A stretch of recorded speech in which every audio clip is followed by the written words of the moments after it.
Horror Story Fever. Judul Horor di Meja Pojok. Saat ini Angel sudah berada di kantornya.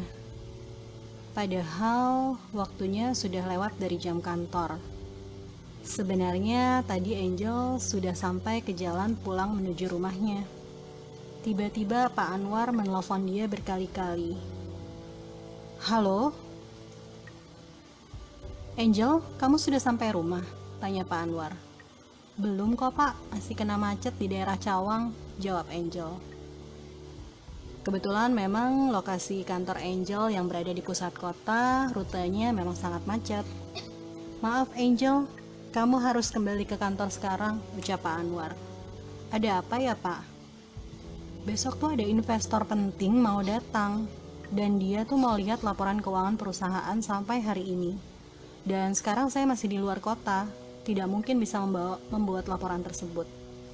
Jadi saya minta kamu mengerjakan dan mempersiapkan semuanya, ucap Pak Anwar. Memang Pak Anwar itu sosok atasan yang menyebalkan. Maunya hanya terima beres saja. Dan dia paling suka menunda-nunda pekerjaan. Jika ada keperluan mendadak seperti ini, pasti dia akan selalu mengorbankan Angel. Tapi Pak, sebelum Angel menjawabnya, pokoknya tidak ada tapi. Kamu kembali ke kantor sekarang. Lalu telepon pun terputus. Sebenarnya Angel sudah tidak tahan dengan situasi ini. Tapi bagaimanapun Pak Anwar kan tetap atasannya dan dia harus menuruti perintahnya. Akhirnya Angel pun kembali menuju lokasi kantor. Kira-kira dia tiba di kantor pukul 7 malam. Kantornya Angel di Gedung Jasmine di daerah Jenderal Sudirman. Dia memberi informasi ke security bahwa dia akan lembur hari ini. Dan dia pun langsung menuju lift ke ruangannya di lantai 17. Saat Angel datang ke kantor, Angel melihat banyak beberapa orang masih hilir mudik. Suasana kantor pun masih cukup ramai. Karena banyak area komersial restoran juga yang masih buka di sekeliling kantor tersebut. Dan akhirnya ia pun tiba di ruangannya. Angel langsung mengambil posisi duduk di depan komputernya dan dia mulai mengerjakan tugas yang diberikan Pak Anwar.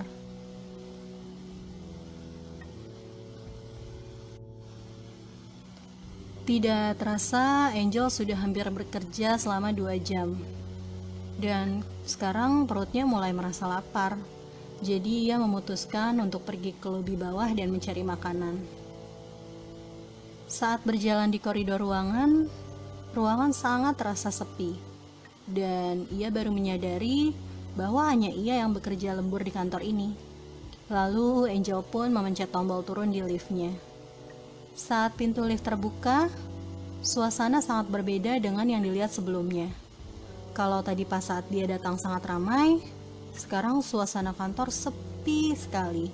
Hanya terlihat di pojok ada meja security dengan security yang sedang tertidur sambil menaruh kepala di meja. Angel pun terus berjalan ke area 8 corner. Dia buka 24 jam. Angel memesan burger dan Coca-Cola ditambah kentang. Dia makan sebentar di tempat sampai makanannya habis. Setelah itu Angel kembali ke ruangan dan dia kembali mengerjakan laporan terakhirnya. Hanya tinggal beberapa halaman saja. Jam 11 malam. Angel sedang duduk menatap komputernya. Pikirannya masih terfokus untuk membuat presentasi untuk rapat penting besok pagi. Dan saat mengerjakan bagian laporan terakhir, tiba-tiba Angel mendengar dari meja pojok Mas Bimo ada suara ketikan yang terdengar sangat jelas sedang mengerjakan laporan juga. Sama seperti Angel. Angel merasa lega, karena berarti Mas Bimo juga harus lembur seperti dia. Sudah hampir selesai, Angel pun mulai beristirahat sejenak dan menuju pantry. Sekedar iseng, Angel menuju meja pojok Mas Bimo, tetapi anehnya kondisi mejanya kosong, tidak ada Mas Bimo di situ. Mungkin Mas Bimo sedang cari makanan, pikir Angel. Lalu Angel pun kembali ke meja dan menyelesaikan pekerjaannya lagi. Tiba-tiba suara ketikan itu pun terdengar lagi. Wah, Mas Bimo sudah kembali lagi, pikir Angel. Dan akhirnya tugas Angel pun selesai.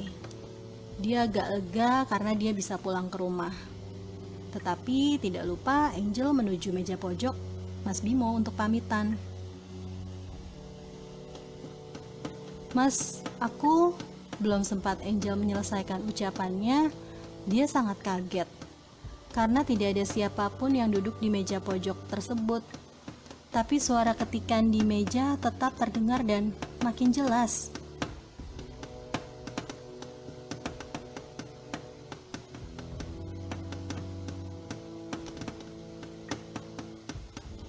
Angel pun sempat tertegun sesaat sebelum dia menyadari keanehan ini. Suara ketikan itu tidak biasa, pasti dari dunia yang berbeda. Tanpa pikir panjang, Angel langsung mengambil tasnya ke bawah dan pergi secepat mungkin dari ruangannya. Keesokan paginya, Angel datang agak terlambat. Mungkin karena dia kurang tidur dari semalam. Saat tiba di kantor, semua manajer sudah berkumpul di ruang konferensi kantor. Dan Angel pun masih merasa agak trauma dengan kejadian semalam. Setelah menaruh tasnya di meja, Angel pun menuju ke meja pojok dan melihat Mas Bimo ada di sana. Mas Bimo, kamu suka merasa aneh gak sih duduk di situ?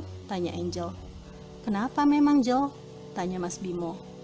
Kemarin tuh aku disuruh Pak Anwar lembur, Mas. Dan aku kerjain tugasnya sampai jam 11 malam, ucap Angel. Lalu, tanya Bimo. Aku tuh mendengar ada suara orang yang sedang mengetik di meja Mas Bimo. Aku pikir Mas Bimo. Tapi terakhir saat aku mau pamitan pulang, mejanya kosong, Mas, dan suara ketikan itu tetap terdengar, ucap Angel bersemangat. Oh, suara ketikan, kata Mas Bimo. Itu udah sering, Jel. Banyak karyawan yang kerja malam mendengar suara ketikan itu. Tidak apa-apa, mungkin itu adalah jam kantor dari dunia yang berbeda, jawab Mas Bimo sangat sederhana. Kamu jangan takut, mereka hanya ingin memberi informasi bahwa mereka ada di sini. Tetapi mereka tidak akan mengganggu kita, karena kan alam kita berbeda, ucap Mas Bimo kembali dengan bijaksana. Dan Angel pun menyadari bahwa dengan suara ketikan itu sebenarnya membuat Angel lebih tenang saat bekerja, karena sebenarnya Angel berpikir ada orang yang menemaninya semalam.